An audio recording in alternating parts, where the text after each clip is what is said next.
Mesdames et messieurs, bienvenue. Je reçois sur ce plateau spécial Madame Marité Moens Maronceau. Elle est l'initiatrice et présidente de la Maison des Enfants. Ça nous dit tout. La Maison des Enfants, comme le nom l'indique, c'est une organisation non gouvernementale qui est compris ici comme un cadre idéal pour traiter du bien-être des enfants. Elle a accepté de répondre à notre invitation et c'est ainsi que nous lui disons bonjour Madame Marité. Bonjour Monsieur Yumba. Merci d'avoir accepté notre invitation. Merci à vous. L'enfant, ça se parle, l'enfant, ça se vit, l'enfant, c'est transversal. On ne peut pas échapper à cette étape de la vie, dans le cycle de vie. Soit on l'est, soit on l'a, l'enfant. Alors on ne peut pas s'en dérober. Vous êtes l'initiatrice, je le disais tout à l'heure, de la Maison des Enfants. C'est quoi la Maison des Enfants pour nos téléspectateurs?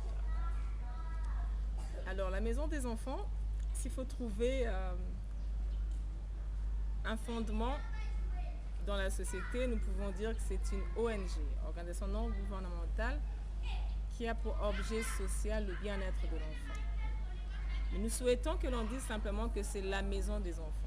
C'est le cadre idéal qui traite du bien-être de l'enfant. Le bien-être de l'enfant pour la Maison des Enfants, c'est quoi?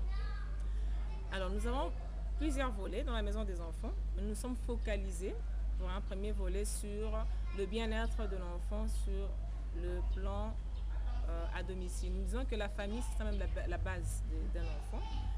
À la maison, l'enfant doit se sentir à l'aise. Alors, pour pouvoir participer à ce bien-être, nous nous sommes posé une question. Vous et moi, Monsieur Noël, nous sommes ici. Vous êtes en train de travailler. Vos enfants, en ce moment, sont avec qui? Qui leur apprend quoi? Alors, la Maison des Enfants traite de cette préoccupation-là. Former des nounous, des femmes des ménages, des sentinelles, des jardiniers, des pisciniers, disons, tous les personnels qui contribuent au bien-être de l'enfant à la maison. Nous n'agissons pas à l'école ou à l'église, avec les écoles des dimanches, à l'école avec des crèches, écoles maternelles ou prématernelles. Nous, notre cadre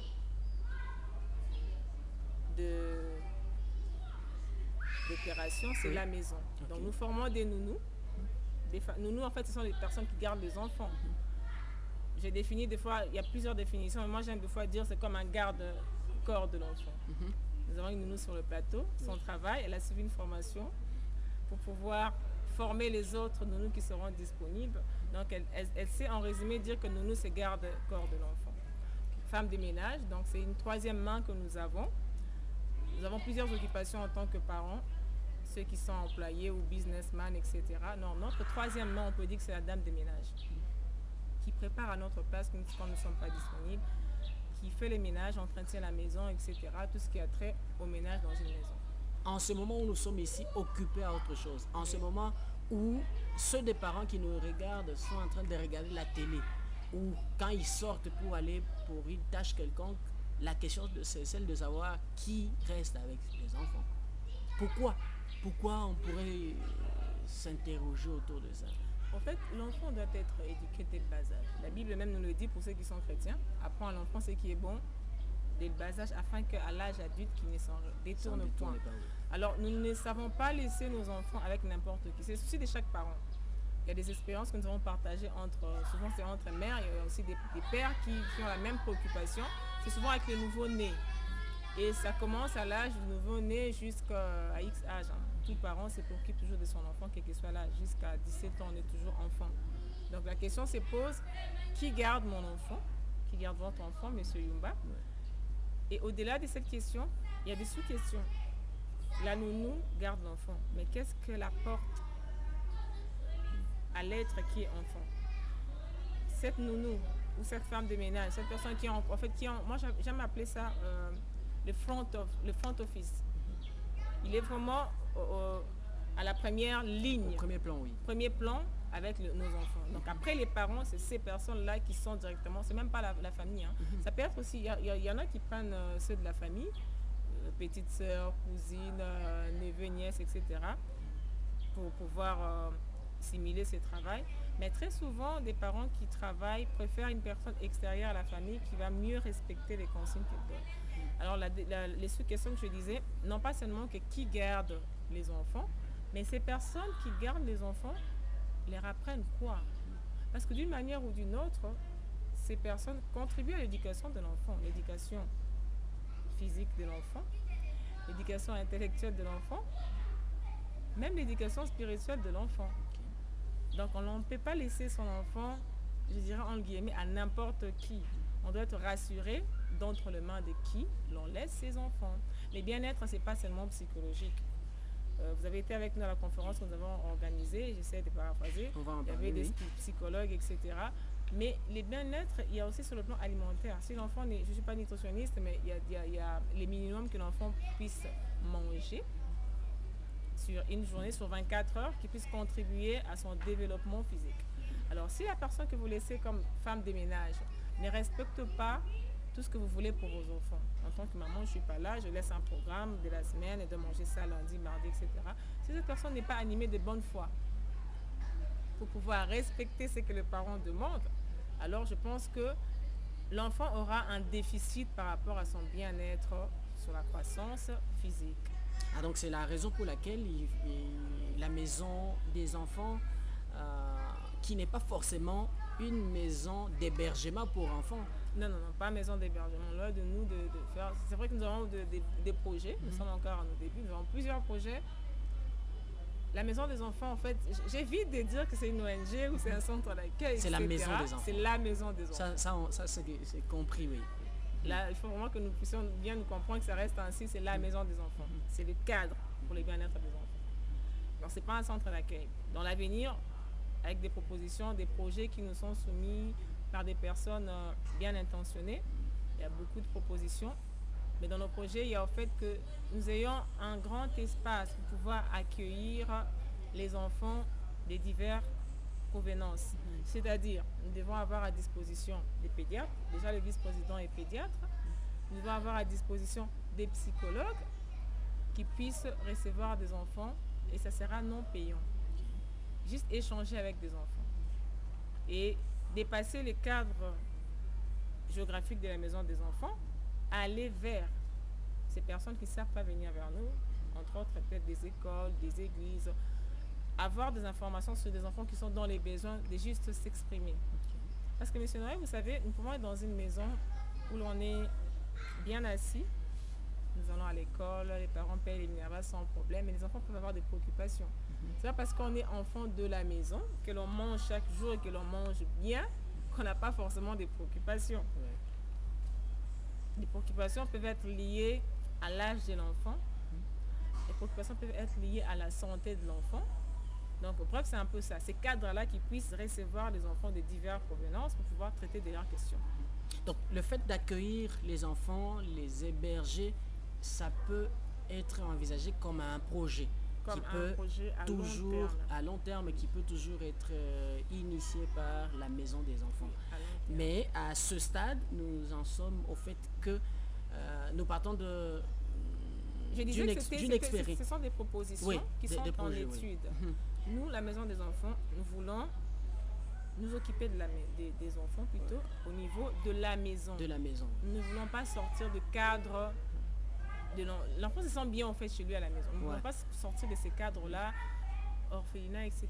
Pardon, que l'on puisse avoir vraiment un centre d'accueil où l'on peut héberger les enfants. C'est en étude. Nous ne pouvons pas en fait refuser les gens qui viennent vers nous pour nous proposer des projets. Mais avant que la maison des enfants ne devienne ou ne travaille sur un projet d'hébergement des enfants, on travaille d'abord avec les mains qui déjà sont dans l'encadrement des enfants dans les différents foyers. C'est ça. Nous travaillons justement avec, moi je les appelle les personnels d'aide à domicile.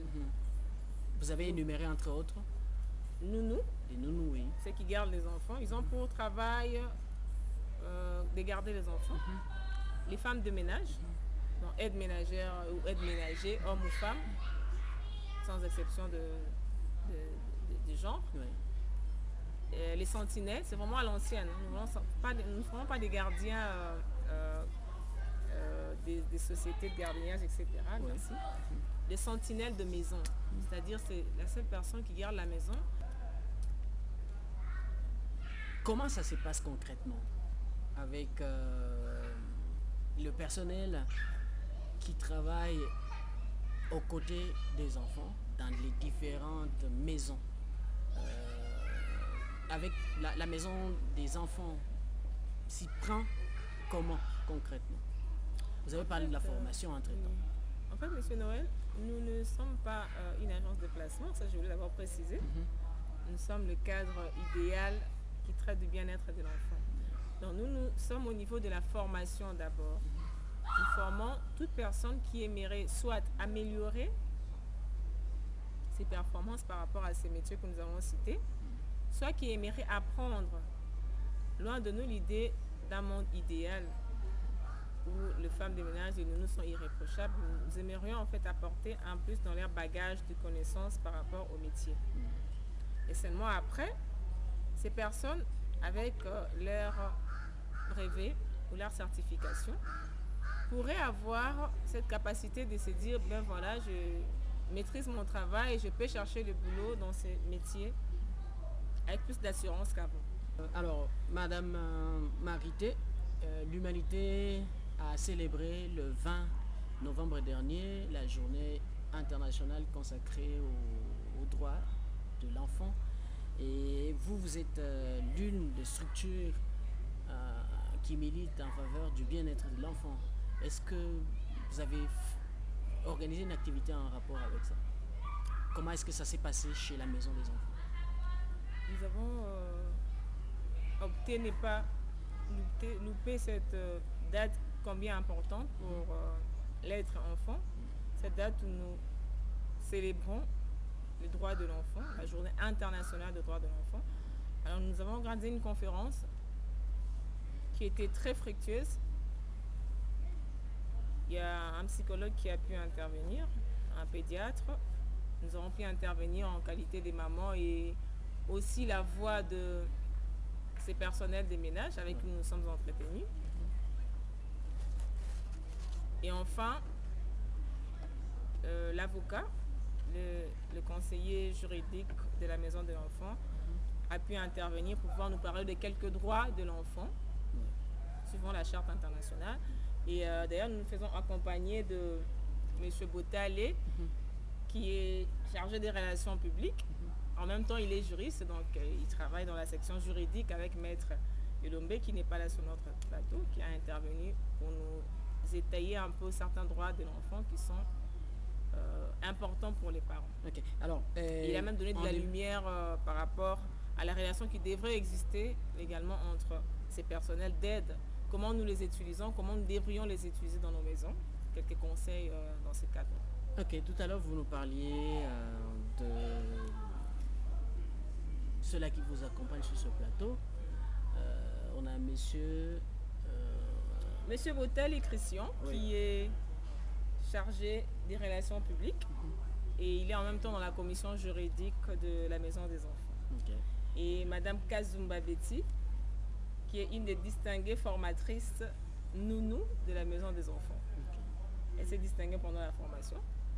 Ah, donc il y a déjà ceux-là qui ont été déjà formés par la maison des enfants. En fait, la maison des enfants ne peut pas s'élancer dans les formations tant qu'elle n'a pas été coachée, formée par les leaders de la formation en RDC. Donc nous avons pris soin de faire former nos formateurs par l'Institut national des préparations professionnelles, pas dans le cadre de leur métier, mais une formation en andragogie pour leur permettre, à partir de ce qu'ils ont comme connaissances personnelles, comme expérience professionnelle, de pouvoir transmettre cela à différentes personnes. Donc ils ont été encadrés par l'andragogie de l'INPP avant d'être formateurs. Alors vous allez regarder la caméra et vous allez faire un message synthèse pour qu'on clôture cette émission. Et à l'endroit de ceux bénéficiaires de cette formation en vue. Nous avons des formations en vue, des formations pour nounous, femmes de ménage, sentinelles et jardiniers, comme je le disais tout à l'heure. Ce sont des formations que nous prendrons par tranche de 10 personnes disponibles pour un début. Donc nous aurons besoin de toute personne qui veut a priori renforcer ses capacités dans ces domaines et toute personne qui aimerait apprendre pour les métiers. Nous ne souhaitons plus rencontrer des gens qui font les métiers de nounou, femmes de ménage, sentinelles ou jardiniers juste parce qu'il a besoin d'argent, juste parce qu'il doit travailler, nourrir la famille, mais nous aimerions avoir des personnels qui sont passionnés pour ce genre de métiers. Ce ne sont pas des sauts métiers. Ce sont des personnes qui sont capitales dans nos vies, M. Yumba. Des personnes qui, entre guillemets, tiennent nos vies en main. Quelqu'un qui prépare pour soi, quelqu'un qui tient vos enfants, ce sont des personnes de confiance, qui font partie intégrante de la famille. Donc nous appelons toutes ces personnes qui ont du cœur pour les enfants, qui aimeraient accorder de leur temps, de leur passion pour pouvoir travailler à domicile, à la disposition des parents qui seront absents pour un moment de la maison. Nous souhaitons que toutes ces personnes viennent à la maison des enfants pour pouvoir soit être renforcées des capacités, soit apprendre les métiers. Alors, le bien-être de l'enfant, ça se parle à la maison des enfants. Merci à tous de nous avoir suivis. C'est pour l'intérêt des enfants que nous étions en train de nous entretenir avec Madame Marité Moens Maronso, initiatrice et présidente de la maison des enfants. Alors, pour tout contact, c'est dans l'adresse qui est au bas de votre petit écran. A plus. Merci à vous, Monsieur Yumba.